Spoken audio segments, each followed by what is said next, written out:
ஹரியானா, ஜம்மு காஷ்மீரில் வாக்கு எண்ணும் பணி தொடங்கியது. முதலில் தபால் வாக்குகள் தற்பொழுது எண்ணப்பட்டு வருகின்றன. 90 உறுப்பினர்கள் கொண்ட ஹரியானாவில் ஒரே கட்டமாக தேர்தல் அக்டோபர் 5ஆம் தேதி நடைபெற்ற நிலையில் அதில் 67.90% வாக்குகள் பதிவானதாகவும், ஜம்மு காஷ்மீரில் உள்ள 90 சட்டப்பேரவை தொகுதிகளுக்கு 3 கட்டங்களாக தேர்தல் நடைபெற்றது.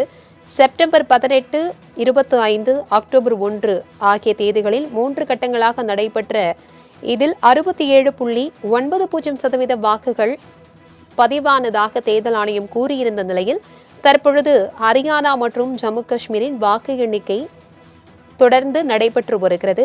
முதலில் தபால் வாக்கு எண்ணும் பணி நடைபெற்றுக் கொண்டிருக்கிறது.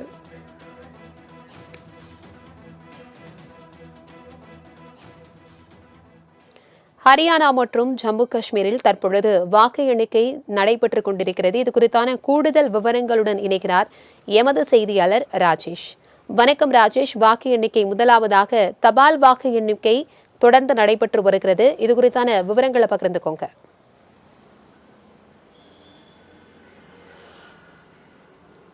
ஜம்மு காஷ்மீரில் இருக்கக்கூடிய 90 சட்டமன்ற தொகுதிகளுக்கான வாக்கு எண்ணிக்கை என்பது 3 கட்டங்களாக நடைபெற்றது. கிட்டத்தட்ட செப்டம்பர் 15 மற்றும் செப்டம்பர் 28, அதே மாதிரி அக்டோபர் 1 ஆகிய 3 தேதிகளில் 3 கட்டங்களாக இந்த தேர்தல் என்பது நடைபெற்றது. அதற்கான வாக்குப்பதிவு என்பது நடைபெற்றது. இங்கு வாக்குப்பதிவு கிட்டத்தட்ட ஜம்மு காஷ்மீரை பொறுத்த வரைக்கும் 88 லட்சம் மக்கள் வாக்காளர்களை கொண்ட நிலையில் 63.90% என்பது வாக்கு பதிவாகி இருந்தது. அந்த வாக்குகள் எண்ணும் எண்ணிக்கை என்பது தற்பொழுது தொடங்கியிருக்கிறது. முதலாவதாக தபால் வாக்குகள் எண்ணும் பணி என்பது தொடங்கியிருக்கிறது. ஜம்மு காஷ்மீரை பொறுத்த வரைக்கும் 10 ஆண்டுகள் கழித்து இந்த தேர்தல் நடைபெற்றதை ஒட்டி மிகுந்த எதிர்பார்ப்பு, வெற்றி யாருக்கு கிடைக்கும் என்ற மிகுந்த எதிர்பார்ப்பு என்பது நிலவி வருகிறது. அங்கு பொறுத்த வரைக்குமே தேசிய மாநாடு கட்சியுடன் காங்கிரஸ் கூட்டணி அமைத்து போட்டியிட்டது.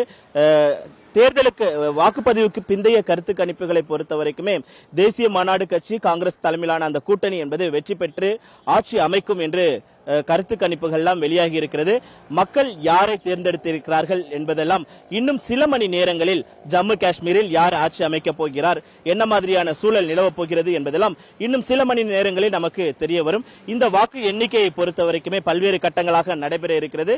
பலத்த பாதுகாப்பு, போலீஸ் பாதுகாப்பு போடப்பட்டிருக்கிறது. வாக்கு எண்ணும் மையங்களுக்கு அங்கு இருக்கக்கூடிய அலுவலர்கள், அதாவது மொத்தம் 18 அலுவலர்கள் இருக்கிறார்கள். ஒவ்வொருவரும் நியமிக்கப்பட்ட அந்த வாக்கு எண்ணிக்கையை கண்காணிக்கக்கூடிய அந்த தேர்தல் அதிகாரி தலைமையில் 18 அலுவலர்கள் செயல்படக்கூடிய அந்த நிலை என்பது இருக்கிறது. ஜம்மு காஷ்மீரை பொறுத்த வரைக்குமே ஒரு பதட்டமான ஒரு சூழல் உள்ள பகுதியாக பார்க்கப்படுகிறது. அதனால் அங்கு பலத்த போலீஸ் பாதுகாப்பு என்பது போடப்பட்டிருக்கிறது.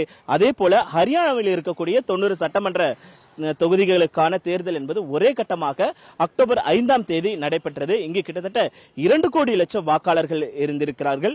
அங்கு பொறுத்த வரைக்குமே 67.33% வாக்குகள் என்பது பதிவாகி இருக்கிறது. கிட்டத்தட்ட இது குறைவான வாக்குப்பதிவு தான் என்ற போதிலும் ஹரியானா ஒரு பதட்டமான ஒரு சூழ்நிலையில் இந்த வாக்குப்பதிவு என்பது நடைபெற்றதால் மக்கள் யாரும் வாக்களிக்க விரும்பவில்லை என்ற தகவல் எல்லாம் வெளியாகி இருந்தது. ஆனால் அதனை தேர்தல் ஆணையம் மறுத்திருந்தக்கூடிய அந்த சூழலையும் நம்மால் பார்க்க முடிகிறது. ஹரியானாவை பொறுத்த வரைக்குமே தற்பொழுது வாக்கு எண்ணிக்கை என்பது தொடங்கியிருக்கிறது. அதே தபால் ஓட்டு எண்ணிக்கை தான் முதலில் தொடங்கியிருக்கிறது. கிட்டத்தட்ட இங்கு பொறுத்த வரைக்குமே காங்கிரஸ் மற்றும் பாஜக தலைமையிலான கூட்டணி இடையே கடும் போட்டி என்பது நிலவுகிறது. இங்கு 10 ஆண்டுகளாக பாஜகவினுடைய ஆட்சி என்பது நடைபெற்று வருகிறது. அந்த ஆட்சிக்கு முற்றுப்புள்ளி வைத்து காங்கிரஸ் மீண்டும் ஆட்சி அமைக்கும் என்பது வாக்குப்பதிவுக்கு பிந்தைய கருத்து கணிப்பாக இருக்கிறது. இன்னும் சில மணி நேரங்களில் ஹரியானாவில் யார் ஆட்சி அமைக்கப் போகிறார், யார் கையில் மக்கள் அந்த ஆட்சியை கொடுக்க போகிறார்கள் என்பதெல்லாம் சில மணி நேரங்களில் நமக்கு தெரிய வரும். இந்த வாக்கு எண்ணிக்கையை பொறுத்த வரைக்குமே பலத்த போலீஸ் பாதுகாப்புடன் நடைபெற்று வருகிறது. பல்வேறு கட்டங்களாக இந்த வாக்கு எண்ணிக்கை என்பது நடைபெறும் என தெரிய வருகிறது. பகல் 12 மணி அல்லது 1 மணி அளவில் நமக்கு சரியான முடிவு தெரிய வரும். யார் ஆட்சி அமைக்கப் போகிறார், யார் அரியணையில் ஏறப் போகிறார் என்ற அந்த முடிவுகள் நமக்கு தெரிய வரும் என எதிர்பார்க்கப்படுகிறது. கிட்டத்தட்ட நாடே எதிர்பார்க்கக்கூடிய ஒரு சூழல் இந்த தேர்தல் முடிவு என்பது. ஜம்மு காஷ்மீராக இருக்கட்டும், ஹரியானாவாக இருக்கட்டும், ஜம்மு காஷ்மீரை பொறுத்த வரைக்கும் 10 ஆண்டுகள் பல்வேறு கட்ட போராட்டங்கள், 10 ஆண்டுகள் கழித்து இந்த தேர்தல் என்பது நடைபெறுவதால் மிகுந்த எதிர்பார்ப்பை ஏற்படுத்தி இருக்கிறது. ஆட்சி அதிகாரத்தை யார் கைப்பற்ற போகிறார் என்ற எதிர்பார்ப்பு என்பது நாடு முழுவதுமே நிலை வருகிறது. தற்பொழுது இந்த வாக்கு எண்ணிக்கை என்பது தொடங்கி நடைபெற்று வருகிறது. இன்னும் சில மணி நேரங்களில் யார் அரியணையில் ஏறப்போகிறார் இந்த 2 மாநிலங்களில் என்பது நமக்கு தெரிய வரும். ராஜேஷ், தற்பொழுது ஜம்மு காஷ்மீர் சிறப்பு அந்தஸ்து ரத்து செய்யப்பட்டு 2 யூனியன் பிரதேசங்களாக பிரிக்கப்பட்ட பிறகு நடைபெற்ற முதல் தேர்தல், அதாவது கிட்டத்தட்ட 10 ஆண்டுகளுக்கு பிறகு ஜம்மு காஷ்மீரில் தேர்தல் நடைபெறுகிறது. எவ்வளவு முக்கியத்துவம் வாய்ந்ததாக பார்க்கப்படுகிறது?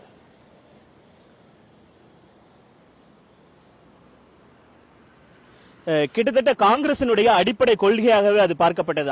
காங்கிரசும் சரி, தேசிய மாநாடு கட்சியாக இருக்கட்டும், 2 கட்சிகளுமே முக்கியத்துவம் வாய்ந்ததாக முன்வைக்கப்பட்ட ஒரு கோரிக்கை என்பது பாஜக சர்வாதிகார ஆட்சியை நடத்துகிறது, அதிலிருந்து நமக்கு ஒரு முற்றுப்புள்ளி வைக்க வேண்டும் என்பது அவர்களுடைய பிரபகண்டாவாக இருந்தது. அதனை முன்னோக்கிதான் இந்த சிறப்பு அந்தஸ்து ரத்து செய்யப்பட்டது. அதே நேரத்தில் காஷ்மீர் மக்களுக்கு என்ன தேவை என்பது 2 கட்சிகளுமே பல்வேறு வாக்குறுதிகளை கொடுத்ததான் இந்த தேர்தலை சந்தித்தார்கள். அதனால்தான் நாடே உற்று நோக்கக்கூடிய இந்த ஜம்மு காஷ்மீரோட முடிவு, தேர்தல் முடிவு என்பது நாடே உற்று நோக்கக்கூடிய வகையில் இருக்கிறது. யாருக்கு இந்த அரியணை கிடைக்கும், காங்கிரஸ்கா அல்லது பாஜகவா என ஏற்கனவே நாடாளுமன்ற தேர்தலை பொறுத்தவரைக்குமே ஒரு நூலிலையில் தான் காங்கிரஸ் என்பது தனது வெற்றியை தவறவிட்டிருந்தது. ஒரு கூட்டணி ஆட்சி அமைக்கக்கூடிய ஒரு சூழல் பாஜகவிற்கு ஏற்பட்டது. அதே போல ஒரு சூழல் ஏற்படக்கூடாது என்பதில் காங்கிரஸ் மிக தீவிரமாக பணியாற்றியது. கிட்டத்தட்ட காங்கிரஸில் இருக்க ராகுல் காந்தி, பிரியங்கா காந்தி உள்ளிட்ட அனைவருமே அங்கு மும்முரமாக தேர்தல் பணிகளில் ஈடுபட்டார்கள். அதே போல உமர் அப்துல்லா உள்ளிட்டோரும் அங்கு தேர்தல் பணிகளை மேற்கொண்டார்கள். கிட்டத்தட்ட அவர்கள் காஷ்மீரை பொறுத்த வரைக்குமே சிறப்பு அந்தஸ்து வேண்டி எல்லாருமே அங்கு இருக்கக்கூடிய அந்த காட்சிகளை நம்மால் பார்க்க முடிகிறது.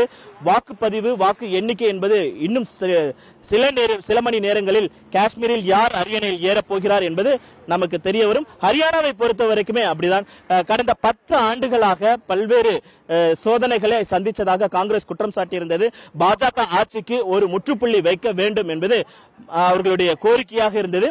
அதன் அடிப்படையில் பாஜகவிற்கு முற்றுப்புள்ளி வைப்பார்கள் மக்கள் என்ற ஒரு சூழல் என்பது இருந்தது. பிந்தைய கருத்து கணிப்புகளும் அதை உறுதி செய்யக்கூடிய ஒரு சூழல் என்பதுதான் இருக்கிறது.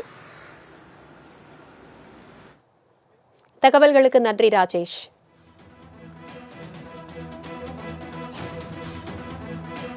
ஹரியானா மற்றும் ஜம்மு காஷ்மீரில் வாக்கு எண்ணும் பணி தற்பொழுது தொடங்கி நடைபெற்று கொண்டிருக்கிறது. முதலில் தபால் வாக்கு எண்ணும் பணி நடைபெற்றுக் கொண்டிருக்கிறது.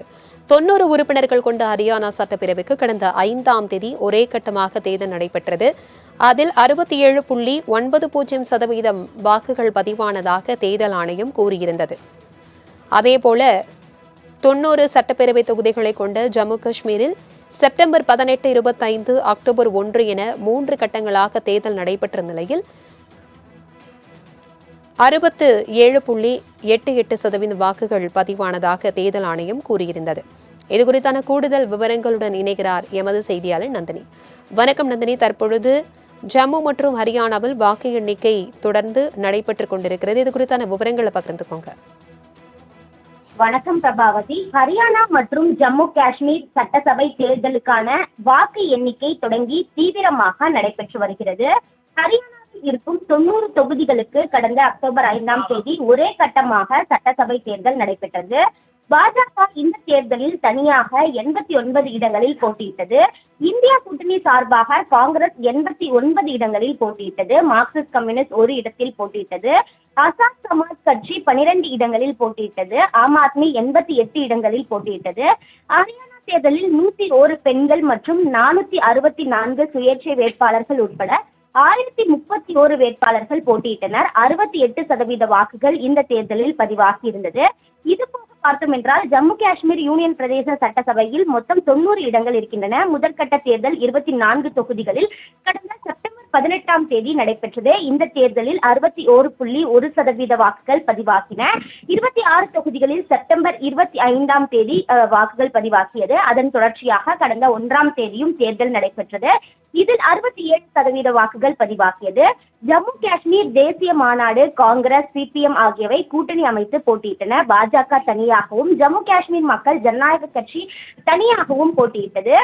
இந்த நிலையில்தான் ஜம்மு காஷ்மீரின் சிறப்பு அதிகாரம் நீக்கப்பட்ட பின் நடைபெறக்கூடிய முதல் சட்டசபை தேர்தல் என்பதால் ஜம்மு காஷ்மீர் தேர்தல் முடிவுகள் அதிக கவனம் பெற்றிருக்கின்றன. அந்த வகையில் பார்த்தோம் என்றால் ஹரியானா, ஜம்மு காஷ்மீர் சட்டசபை தேர்தலுக்கான வாக்கு எண்ணிக்கை என்பது தற்போது தொடங்கி இருக்கக்கூடிய நிலையில் கட்சி அலுவலகங்களின் வெளியே தொண்டர்கள் கொண்டாட்டத்தில் ஈடுபட்டு வருகிறார்கள். பாஜக தனியாகவும் ஜம்மு காஷ்மீர் மக்கள் ஜனநாயக கட்சி தனியாகவும் போட்டியிடுகின்றன. இந்த நிலையில் பார்த்தோம் என்றால் மிகவும் முக்கியத்துவம் வாய்ந்த ஒரு தேர்தலாக இந்த தேர்தல் பார்க்கக்கூடிய நிலையில் தற்போது அதற்கான வாக்கு எண்ணிக்கை என்பது தொடங்கி இருக்கிறது. தொடர்ச்சியாக ஹரியானா மற்றும் ஜம்மு காஷ்மீர் சட்டசபை தேர்தலில் பதிவான வாக்குகள் இன்று எண்ணப்படுகின்றன. அந்த வகையில் 5 MLA-க்கள் நியமிக்க துணைநிலை ஆளுநருக்கு உள்ள அதிகாரத்திற்கு எதிர்ப்பு தெரிவித்து ஜம்மு காஷ்மீரில் நீதிமன்றத்தை நாட உள்ளதாக எதிர்க்கட்சிகள் அறிவிப்பு வெளியிட்டிருக்கின்றன. அது மட்டுமல்லாமல் பார்த்தோம் என்றால் தொடர்ச்சியாக இந்த தேர்தலுக்கான வாக்கு எண்ணிக்கை என்பது தற்போது தொடங்கி இருக்கக்கூடிய நிலையில் விறுவிறுப்பாகவே தொடர்ச்சியாக அது நடைபெற்று வருகிறது. ஹரியானா மற்றும் ஜம்மு காஷ்மீர் சட்டசபை தேர்தலில் பதிவான வாக்குகள் தொடர்ச்சியாக எண்ணப்படக்கூடிய நிலையில் யார் வெற்றி பெறப் போகிறார்கள் என்பது இன்னும் சற்று நேரத்தில் தெளிவாக தெரிய வரும். அதன் வகையில் தான் சரியாக 8 மணி அளவில் இந்த வாக்கு எண்ணிக்கை என்பது தொடங்கி இருக்கிறது. தொடர்ச்சியாக பல்வேறு கட்ட போட்டிகள் நிலவி வரக்கூடிய நிலையில்தான் ஹரியானாவில் வாக்காளர் பட்டியலின்படி மொத்த வாக்காளர்களின் எண்ணிக்கை 2,03,255 வாக்காளர்கள் இருக்கிறார்கள். அந்த வகையில் தொடர்ச்சியாக 3 கட்டங்களாக தேர்தல் நடைபெற்று முடிந்திருக்கக்கூடிய நிலையில் அந்த வாக்கு எண்ணிக்கை என்பது தற்போது தொடங்கி விறுவிறுப்பாக நடைபெற்று வருவது குறிப்பிடத்தக்கது.